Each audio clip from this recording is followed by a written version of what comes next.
What's up, champs? Welcome back to another episode of the Short Shifts Fantasy Hockey Podcast, brought to you by the Keeping Karlsson Podcast Network. I am your host, Ben Burnett, and joining me, as always, your other host, Louis Ezekiel. Louis, my friend, how are you doing on this fine evening? Doing great. Can't wait to get the show started. Just very excited to get jumping into this here. Well, you're going to have to wait a second, Louis, because I have to address the drama that's going down in the Short Shifts Keeping Karlsson Discord group, where I am being, I would say I'm being canceled. The woke mob is, I'm just joking, but I am being called out for my poor pronunciation of Pavel Buchnevich, which I have said correctly. I have pronounced the H in Buchnevich for the first time, and in doing, I am extending the challenge to our good pal Elon and Brian over at Keeping Karlsson. I want to hear them, now that I'm nailing down Buchnevich at their request, I want to make sure that they're nailing down Martin Necas moving forward. Let's get it going. Let's work together. Let's grow. Let's build back better. What do you think about that, Louis? Necas. Yes, Necas. Absolutely. And then how about Zegras next? Sure. Isn't that one of your faves? I was going to say, I thought you were going to bring up Rope. Nobody says Rope anymore. It's all Rupe on podcast. Then you watch the game, everybody's saying Rope. I always thought it was like rupees, like what you collect from, when you're playing Zelda. Yes, I'm sure it's rupee hints, named for the currency in Zelda, of course. Absolutely. His younger brother Ganondorf was running around. Anyway, Louis, let's stop bantering for the sake of our listeners and jump right into the show. As you said, what do you want to talk about next, or what do you want to talk about first? In fact, all right. Well, I know that we don't want to spend too much time talking about people that we just talked about, but there is some important deployment news that we wanted to point out, which I'm sure many people saw. We talked about Kadri last episode, but he finally saw that Power Play 1 deployment in the most recent game, produced a goal and 2 assists, all on the power play against Vancouver. Of course, Vancouver has a pretty crummy PK. We saw Jim Benning today openly and loudly complaining about that PK inability to stop the opponent. Keep taking it with a grain of salt here. But that's really plum deployment. That should help mitigate the inevitable regression in Kadri's numbers, if not stave them off for a while entirely. He's going to regress, but that doesn't mean that he's not valuable. His ownership is jumping double digits every day, so get in if you still can. So you think that this is sticking? You don't think there's a chance he's moving off that top unit? I don't know why you would move him off after a 3-point performance. We could see it happen again. Maybe it was just one outburst against Vancouver, but I would say at least for the next couple games, I imagine they're going to stick with what's working.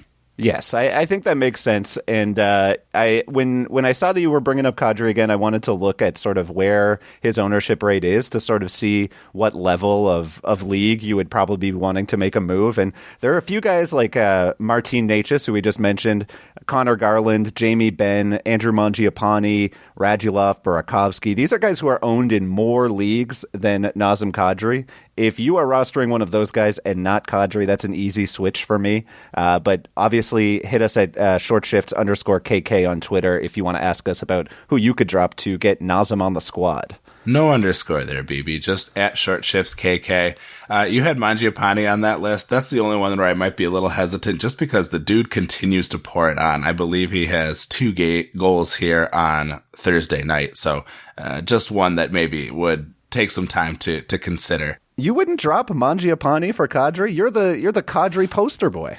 I'm just saying I think people are going to have some reservations about it after his performance here this evening. That's what I'm trying to say. Yeah, not a tough one for me is all I'm saying. I would make that swap in a heartbeat. Let's jump right to Montreal next, Louis. We have to talk about the return of the GOAT, Cole Caufield. Never said a bad word about him on this show. I'm just kidding. Caufield has been called back up to Montreal after putting up 2 goals and 3 assists in 6 games with Laval. I know that we're not, as a fantasy hockey podcast, I may get my credentials pulled for saying this, but he also had a -5 in those 6 games played. The interesting thing here is that with Mike Hoffman out of the picture, there is a power play opportunity for Caufield. I have a question for you here, Lewis. Do you want to call your shot and say go and grab him? I remember when he got sent down, you were saying when the moment strikes, when he comes back, that's when you kind of have to make your call, go in and get him. Are you going to call that shot now? So I would say my bottom roster player right now is Jeff Carter, moved down to center 2 after the return of Crosby. He is still getting that power play one time. That's the guy I think I'm closest to dropping here, or maybe a goalie that we'll talk about a little later. I had the opportunity. I have not gone with it. He did get 5 points with the Rockets down there. And I think it's great that he does have this power play opportunity. This was another one kind of like Perunovic that we talked about last show, where I wanted to wait and see if nobody ran and grabbed him immediately, which is what happened. And right now they are just getting bulldozed by the Pens. It's 5-0 after 2 periods. Obviously, you will have a better update on this game as to whether he scored, but I imagine he might be lying around on waiver wires for a little while longer. Lots of people went out to add him because you got to get that shiny new object. I think he was the second most added player on Yahoo today. But yes, I would say that there are a lot of leagues where he's not getting snapped up. And part of that is just that the Habs have a pretty uninspiring schedule the next few weeks. And there are a lot of heavy nights of action the next few weeks. Next week, if you're looking ahead to the schedule, you might see a Monday, Wednesday, Friday, Sunday schedule and think, oh, Streamagami, that's great, 4 off-night games. Unfortunately, Wednesday and Friday have basically a completely full slate. There are no games on Thursday due to American Thanksgiving. So just if you are running to the waiver wire to add anyone over the next few days, I think that you just need to make sure, look ahead, see what you can fit into your roster, and make sure that if you're adding a guy like Caufield, that he's not just going to be sitting on your bench every single game. Lewis, I do want to follow up on another item that we had on the Tuesday show, and that is how the Florida Panthers are looking since in the wake of the Alec Barkov injury. We now know that Barkov is out week to week, but he did avoid surgery, which is a sigh of relief, I suspect, for most Barkov managers. Without him in the lineup, we have Huberdeau, Bennett, and Anthony the Duke Duclair on line 1. And line 2 is seeing Carter Verhaeghe and Sam Reinhart being centered by Anton Lundell. And it's that top line of Huberdeau, Bennett, and Duke with Reinhart on power play 1. This team scored 6 on the Islanders on Tuesday, but only 2 of those were after Barkov left. I thought maybe they won't, go crazy on New Jersey tonight on Thursday night, but they've got 4 goals through 2 periods already. So I think that the offense is humming along just fine. I definitely think this is a bit of a downgrade for the entire power play, but when I went to look at Florida's power play numbers this year, I found out they're already 5th worst in expected goals on the power play this year, which is a number I would have not put them in the bottom 5, that's for certain. I doubt that it gets much worse for Florida, just because how bad can it really get with a power play with as much firepower as it has? Maybe there's something to the passing structure that could be improved. I obviously I'm not a tactical coach guy, but I think this is a good look for Huberdeau, who's now going to have to carry the load and has typically seen lower time on ice rates than Barkov. Bennett is a guy who's really interesting, centering that top unit. Just 2 points in his last 7 games. We consider talking about him for a cold streak, but it's hard to want to put him in that tier when we haven't really seen what he can do in the top line, top power play role that he now has. The deployment can't get much better, so I think there is room for a turnaround, especially if you're in a multi-categories league where you can kind of at least be riding the shots and the hits.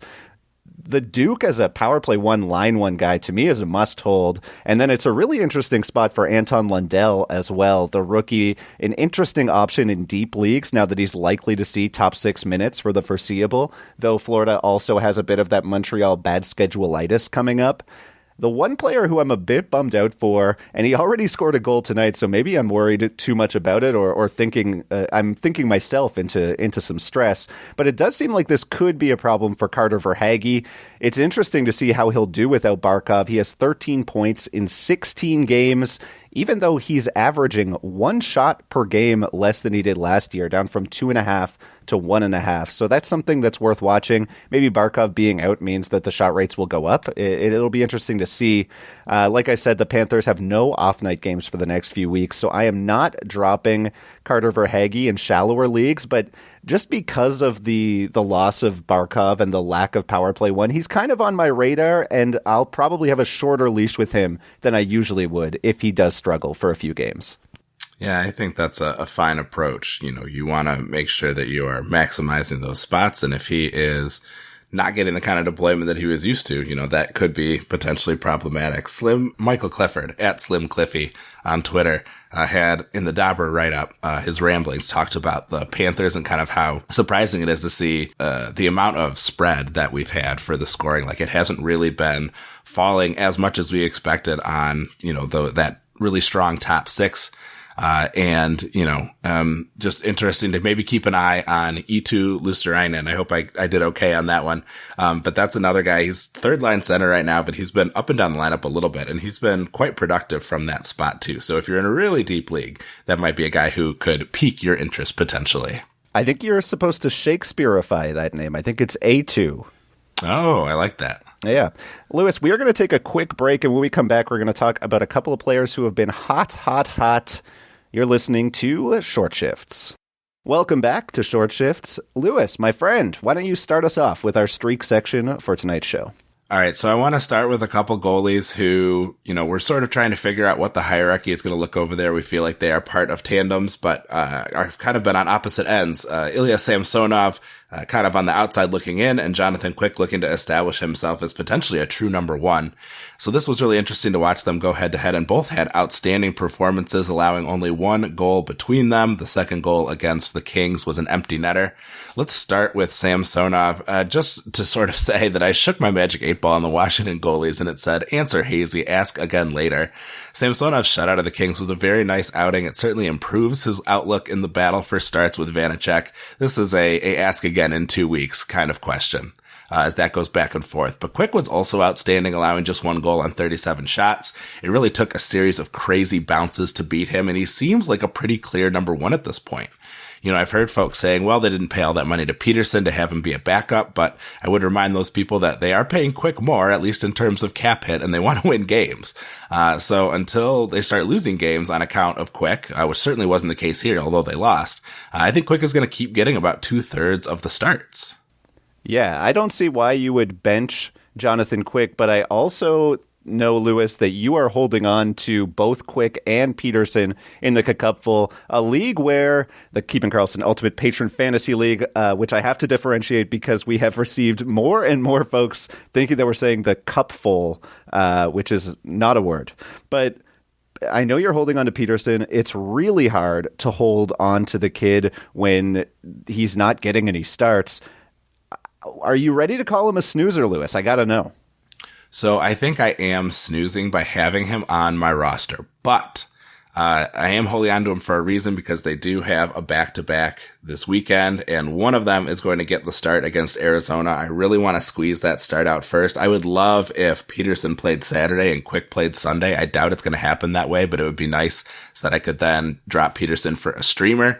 It does seem like it's going to be a close match. I'm very sad to be missing Yossi and Duchesne and Saros here on Thursday evening. So it might be closer than it needs to be. I'm looking forward to dropping Peterson, but maybe something crazy happens this weekend and it changes my outlook or the conventional wisdom on this pair.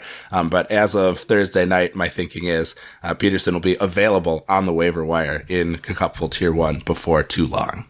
I have to say, I think that the thing with Peterson initially, for me, I had him in a league where I also grabbed Quick. I think that everyone was really slow to Quick because nobody wanted to believe that he was for real. And I think the reason why people are slow on dropping Peterson is mainly because they're just terrified that it's going to flip at the drop of a hat. I don't see a scenario where Peterson just becomes the volume starter again right away. You know what I mean? Even if he goes for a 40 save shutout, I'm guessing that they're going to go back to Quick just because he's been so good and so consistent for so long. So I kind of have a lot more leash to drop a guy like Peterson, who I had high hopes for and still do in a career sense. And if Quick got hurt, I think that Peterson's one of the better handcuffs that exists. But I think that your opponents are going to be slower to pick up Peterson because the market has moved and people are now starting to believe that Johnny Quick is the starter because he is the starter. Yeah, that handful of rings, I'm sure, does a lot of talking in the locker room, too. So that's got to help out. We don't have to talk about that 2014 Stanley Cup run ever again on the short shifts. It did not happen. Lewis, I want to hop over just you know what? I'm from Canada, so I'm going to go for it. I'm going to make a guess. I'm going to travel south of California, further south in California to Anaheim. Am I right? Is Anaheim south of LA? That's a good question. We both don't know, so I don't have to feel bad. Let's talk about Trevor Zegras, a player who you mentioned earlier. 4 goals and an assist in his last 2 games playing line 2 with Sonny Milano, with whom he's found some nice chemistry the past few weeks, and Nicolas Deslauriers. He's also getting power play 1 deployment with Getzlaf, Jakob Silverberg, and Mason McTavish. He's got 10 points through the first 15 games of the season. A 55-point pace, not bad at all for a rookie. He's obviously not going to score 4 on every 6 shots moving forward. Everybody knows that, but it is really good to see him getting that power play deployment and to see him putting up 3 shots each of the last 2 games. That's kind of what you want to see when a player goes from being a high-end prospect into being an impact player on your fantasy roster, especially in one-year leagues. You know what I mean? Like, you're obviously going to have more of a rope for Zegras in a keeper league, but in a one-year league, it's just really nice to know that he is going out there and going to be able to put up shots for you now. The one thing that kind of works against him is that he's been sub 14 minutes the last 2 games. Typically, if we're talking about a veteran, it's easy to say it's unsustainable. Like the production's going to go away soon. But he's just such a highly touted prospect that I'm really not that worried about sustainability in the same way that I would be for your average second liner who goes on a heater. He has to be owned in keeper leagues. He should probably be rostered speculatively in deeper 1 years, because if he pops off over the next 60 games, he could make a really big difference for your fantasy team with the acquisition cost. So I'm into Trevor Zegras, even though I do think that his most recent numbers, I'm not yet ready to buy in wholeheartedly.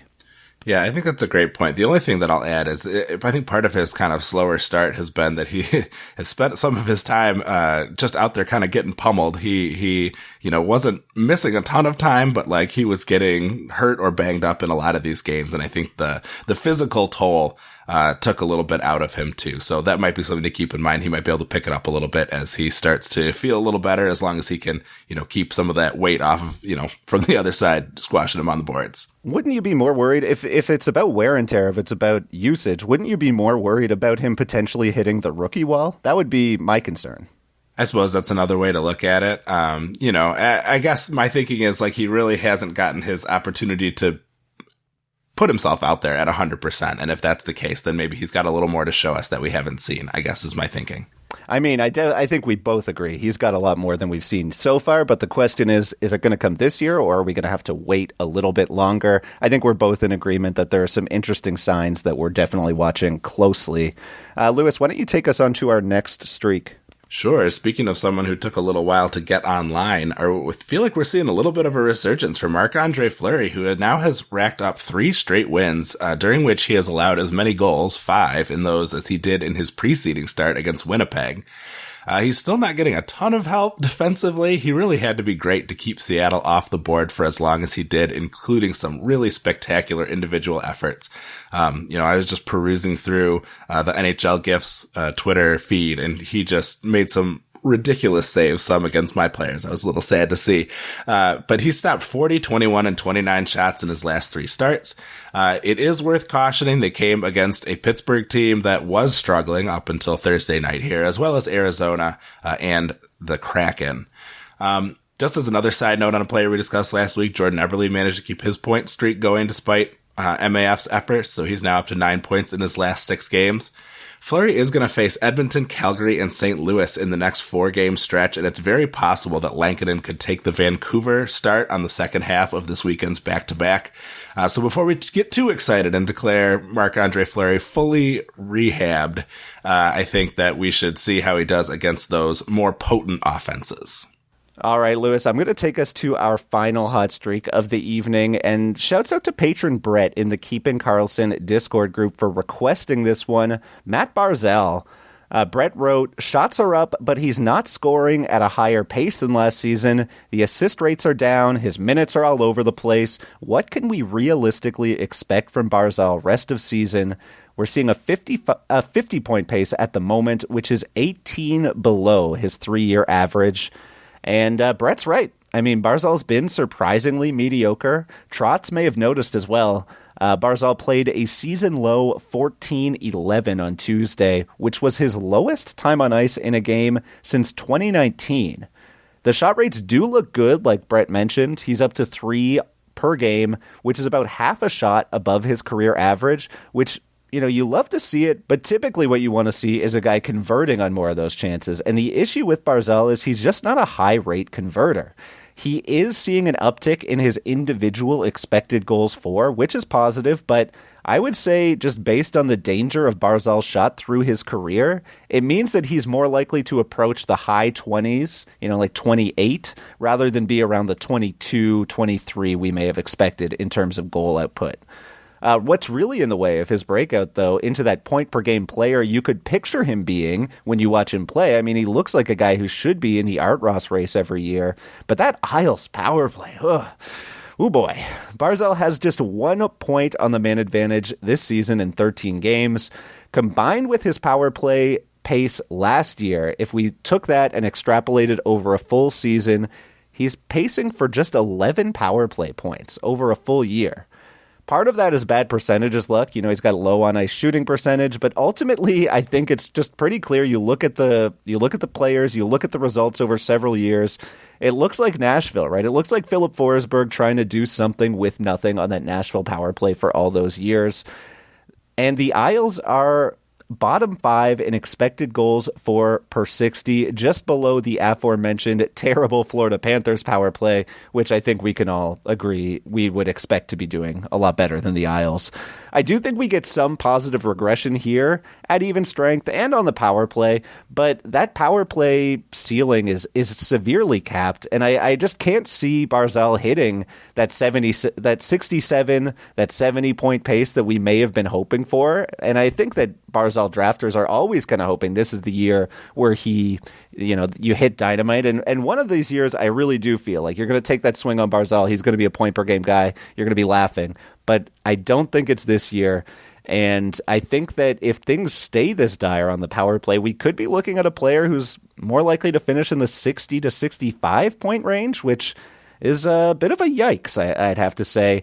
I would be holding Barzal because of his current output, limiting what you're likely to get in a trade.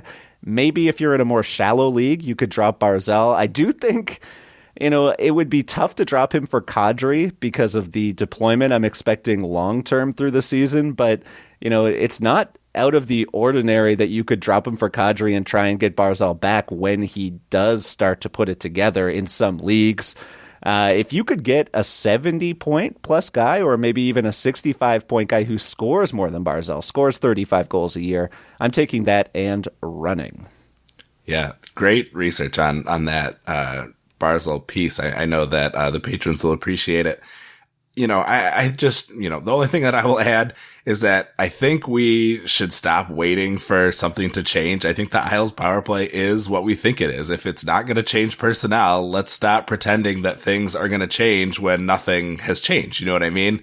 I think we just have to admit that this is what we should expect from a power play. This is a team that can, or at least theoretically, can really, stop things defensively, and maybe they'll have a little bit of a better chance when they're off this insanely long road trip that they've been on as their new stadium gets finished up. But anyone who is still hoping for change on that power play, I think is maybe fooling themselves a little bit.